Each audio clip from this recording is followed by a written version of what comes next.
Teman-teman semua, semakin ke sini pendidikan Indonesia semakin tidak ada ujungnya. Terlebih ketika adanya kebijakan daripada Menteri Pendidikan yang ingin mengembalikan ujian nasional, teman-teman. Artinya apa? Lagi dan lagi, pendidikan ketika berganti menteri, berganti kebijakan, bahkan berganti kurikulum. Lagi dan lagi, anak didik kita, para siswa-siswi menjadi kelinci percobaan oleh sistem pemerintahan. Apakah pemerintah benar-benar ingin mencerdaskan bangsa, atau jangan-jangan pemerintah takut ketika bangsa dan masyarakat telah cerdas? Terlepas daripada itu, teman-teman, sebelumnya telah kita bahas bagaimana dengan Al-Zaitun dan juga Syekh Panji Gumilang sebagai bapak tokoh revolusi pendidikan. Dalam hal ini, yang perlu kita pahami adalah bagaimana sistem yang akan dibangun oleh Syekh Panji Gumilang dalam hal pendidikan. Terutama dalam sistem terpadu tidak putus satu pipa. Dan kemudian, bagaimanalah pendidikan ini mampu membiayai dirinya sendiri tanpa harus bergantung kepada pemerintahan, kepada bantuan sosial. Yang dimana saat ini banyak sekali, ya mohon maaf, orang-orang yang berebut mendirikan sekolahan untuk berebut dana, bos. Berebut bantuan. Tetapi mohon maaf, nihil sekali daripada karya nyata anak didik hasil mereka, teman-teman semua. Untuk lebih lengkapnya, teman-teman, mari kita bahas.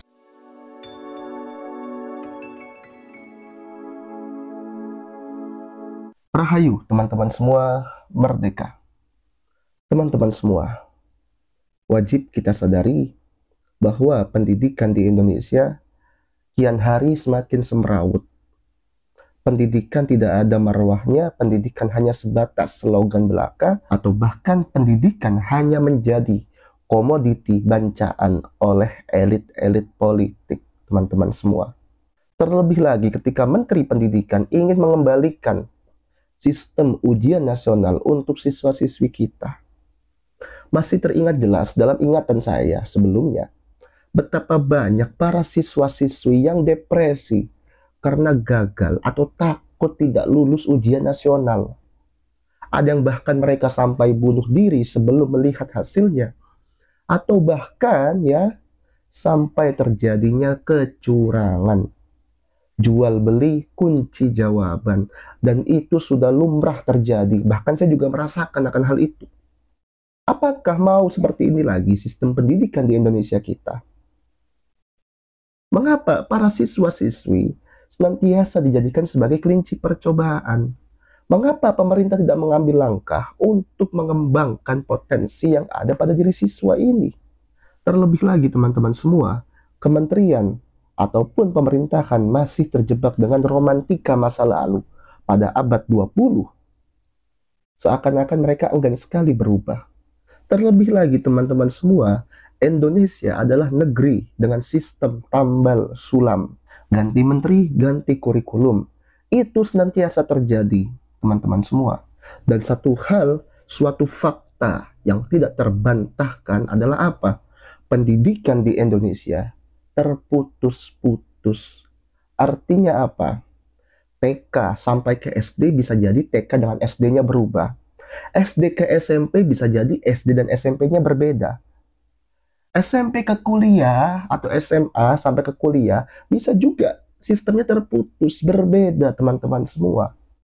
Terlebih lagi teman-teman semua, jika kita melihat kenyataannya dari rumah ke sekolah, dari sekolah ke dunia kerja, dari idealisme ke realitas, semuanya terputus teman-teman semua. Banyak orang-orang yang bekerja di dunia pekerjaan tidak bekerja sesuai dengan jurusannya, teman-teman. Terlebih lagi, Syekh Panji Gumilang juga menyatakan, pendidikan yang terputus itu melahirkan generasi yang rapuh, kehilangan arah dan gampang dibodohi. Oleh karena itu, kami tidak mencetak, kami menghantarkan anak didik untuk hidup dengan dirinya sendiri sesuai zamannya. Artinya apa, teman-teman semua? Pendidikan ini haruslah mengembangkan potensi, dan keterampilan daripada para siswa-siswi anak didik kita. Dan itulah yang dijalankan, yang diajarkan, yang dipahamkan oleh Al-Zaitun.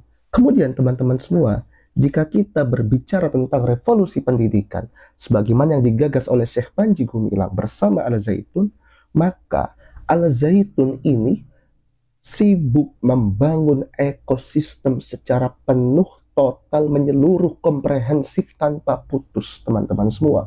Mulai daripada pemakanan, bahkan daripada bahan pokok di Al-Zaitun ditanam sendiri, ya.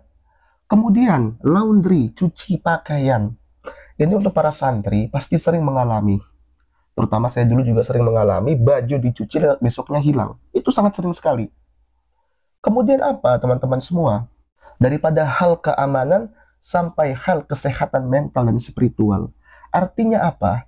Segala unsur penunjang ya tidak bisa dipisahkan daripada satu lingkungan yang utuh, daripada satu ekosistem yang utuh. Artinya semua unsur itu dibutuhkan satu sama lain.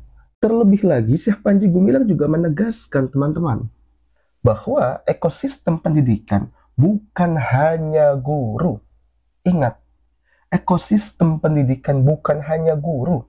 Sehingga bukan hanya seorang guru lah yang wajib diperhatikan kesejahteraannya, tetapi setiap unsur, segala unsur teman-teman semua. Termasuk apa? Kalau kata Syekh Panji Gumilang, ada benda hidup dan mati yang saling menyambung. Sehingga kita melihat disinilah bedanya Al-Zaitun dengan tempat pendidikan yang lain. Artinya, di Al-Zaitun inilah yang dimana sangat memperhatikan daripada setiap segala unsur penunjang ekosistem pendidikan. Tidak hanya guru, tidak hanya dosen, tapi segala unsur diperhatikan. Kemudian teman-teman semua, jika kita berbicara sistem pendidikan terpadu yang berpusat, maka Syekh Panji Gumilang memiliki gagasan untuk mengajak pemerintah mendirikan daripada 500 titik tempat pendidikan terpadu satu pipa, tidak terputus dari TK sampai perguruan tinggi. Yang dimana di 500 titik inilah berdiri di setiap kabupaten atau kota, teman-teman. Yang dimana daripada setiap kota atau kabupaten inilah mampu menyerap daripada anak-anak Indonesia yang tidak bisa menerima pendidikan karena terbatas oleh wilayah lain sebagainya. Sehingga nggak ada lagi anak-anak daerah, putra-putra daerah yang ingin pendidikan yang lebih baik harus keluar kota. Keluar provinsi nggak perlu lagi. Cukup di provinsinya, cukup kembali ke daerah asalnya, mereka membangun daerahnya. Kan begitu. Nah, kemudian daripada 500 titik tempat pendidikan terpadu, ya, ini berdiri di lahan daripada 3.000 hektar, teman-teman semua. Nah, bagaimana kalkulasinya? 500 hektar didirikan fasilitas pendidikan dan penunjangnya. 2.500 hektar ini bisa dikelola untuk mencukupi pangannya. Contoh misalnya, 1.000 hektarnya ingin diatasnamakan pengurus atau yayasan. Tidak diatasnamakan yayasan secara utuh. Mengapa demikian? Karena nanti untuk kita mengambil pinjaman atau menjual ke orang lain agar mendapatkan harga yang lebih banyak untuk membangun daripada fasilitas pendidikan. Kan begitu. Ini salah satunya. Kemudian, tanah yang lainnya nanti diapakan? Kita tanam ekosistem kita. Sawah, ladang, kemudian apa? Perkebunan buah-buahan, dan juga peternakan termasuk ikan. Kan begitu. Nah, akhirnya apa teman-teman semua? 500-nya dibangun untuk fasilitas pendidikan, 2.500 hektarnya untuk penunjang daripada ekosistem pendidikan. Artinya, 500 hektar fasilitas pendidikan tidak akan hidup tanpa adanya ekosistem pendidikan sebesar 2.500 hektar itu tadi. Sehingga jika dengan seperti ini, nggak akan ada lagi tempat yang namanya pendidikan itu minta-minta ke negara. Tetapi mereka ini mampu membiayai dirinya sendiri. Dan Al Zaitun telah membuktikan hal itu. Mengapa bisa? Karena di Al Zaitun telah dibangun terlebih dahulu ekosistem pendidikannya. Baru dibangun fasilitasnya, kan begitu. Sehingga fasilitas pendidikan yang begitu megah di Al Zaitun ini tidaklah hidup, tidaklah berdiri tanpa adanya ekosistem pendidikan, teman-teman semua.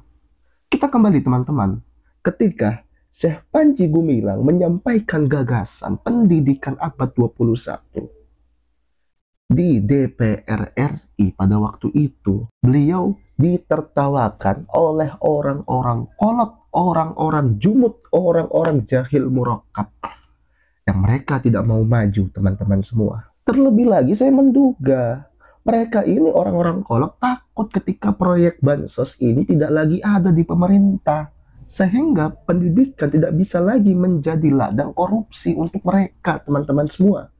Nah, kemudian teman-teman semua, banyak juga para tokoh-tokoh pendidikan atau tokoh ulamanya sangat takut dengan pendidikan abad 21, yang dimana ketika konsep pendidikan abad 21 mengedepankan daripada global thinking dan juga digital literasi. Saya menduga mereka ini takut ketika apa? Ketika para peserta didik tidak lagi bisa mereka kendalikan dalam hal pemikiran. Artinya para peserta didik telah merdeka, telah berdikari dalam pendidikan, dalam pemikiran, kan begitu. Bahkan dalam hal literasi. Sehingga literasi tidak lagi dibatasi oleh fanatisme sektarian oleh mereka, teman-teman.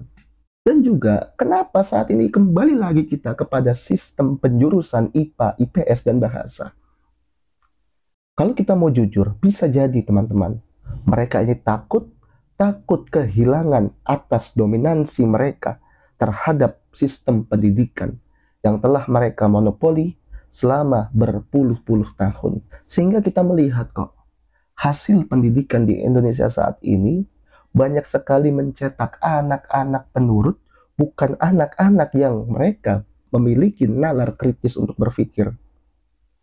Mereka lebih suka melihat anak didiknya nurut, diperintah apapun diikuti, tetapi mereka akan mencap anak itu nakal jika anak itu berani membantah. Apalagi anak itu berani melawan argumentasinya dalam kebebasan berpikir, teman-teman semua. Sehingga sadar maupun tidak, kita telah atau tengah diperbudak dalam sistem pendidikan. Oleh karena itu, kita wajib melihat dan mencontoh daripada Al Zaitun, teman-teman semua. Syekh Panji Gumilang tidak pernah minta-minta atau kirim proposal ke pemerintah ketika membangun daripada Al Zaitun. Nggak pernah. Syekh Panji Gumilang mengumpulkan orang-orang yang memiliki niat yang sama untuk mendirikan sistem pendidikan.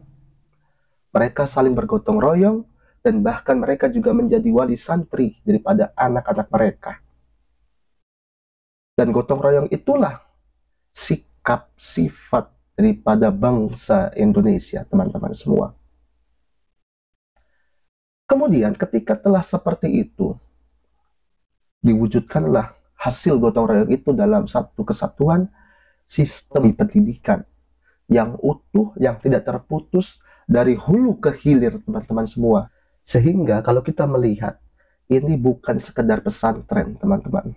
Tetapi Al Zaitun adalah model pendidikan nasional yang seharusnya menjadi rujukan oleh pemerintah, terutama oleh Bapak Prabowo Subianto.